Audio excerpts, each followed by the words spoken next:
Let's be honest. You aren't watching this because you lack ambition. You are watching this because you feel a disconnect. It's a specific kind of psychological torture, the gap between your current reality and the potential you know you possess. You look at your bank account, your lifestyle, or even your achievements, and you don't feel success. You feel stagnation. It's called the hedonic treadmill. You achieved what you thought you wanted, but the fulfillment didn't come. Or maybe you are paralyzed by the sheer weight of your own expectations. Society tells you to hustle harder, but psychology tells us that more effort in the wrong direction is just faster self-destruction. If you feel like you are walking through mud, it's not because you are weak. It's because your old identity can no longer carry your new destiny. Stay with me, because in the next few minutes, I am going to deconstruct how to psychologically dismantle your old self and engineer a comeback so powerful, even you won't recognize the person in the mirror. Most people think resurrection is a religious term. In the world of high performance and wealth, resurrection is a strategy. It is the calculated decision to let a version of yourself die.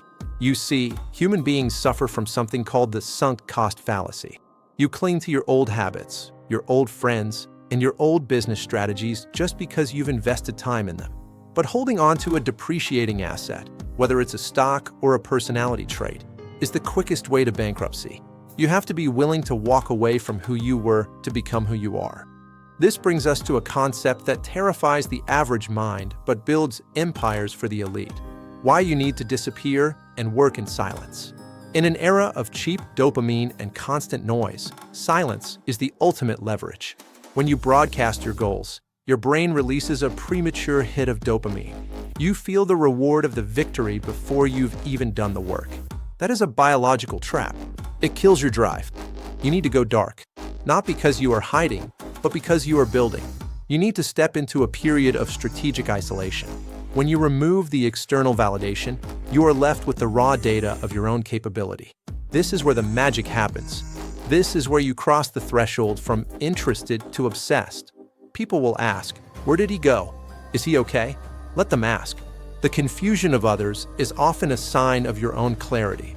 You are not losing friends. You are shedding dead weight. You are not falling behind. You are pulling back the arrow to shoot it forward with lethal precision. Now, let's address the elephant in the room, failure.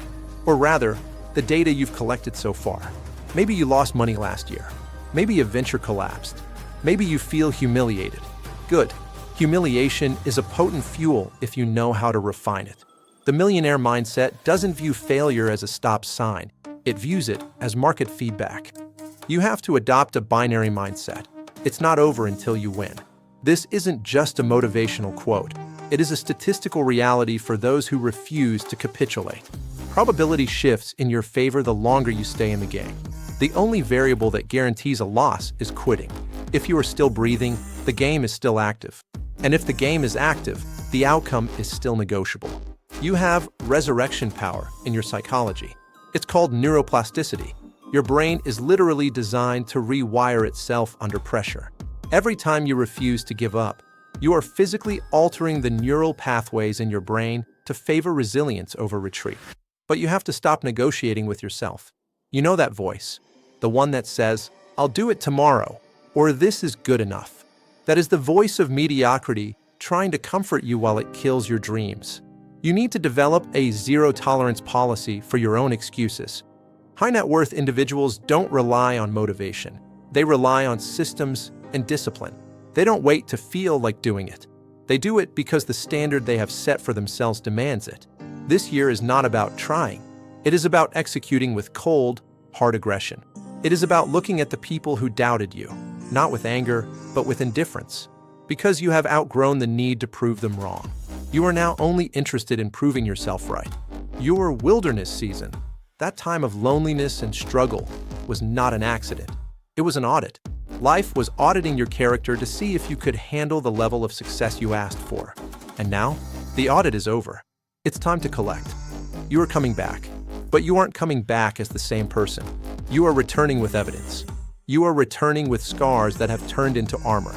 You are returning with a vision so clear that it scares people who are comfortable living in the fog. So, let the world sleep.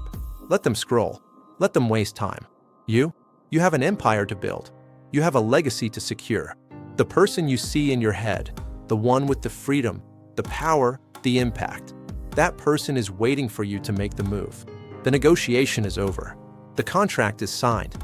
If you are ready to stop playing small and start operating at the level you were designed for, do not just watch this and move on. That is what the average person does. Make a micro commitment to your future right now. Click that like button, not for the algorithm, but as a signal to your own psychology that you agree with the standard.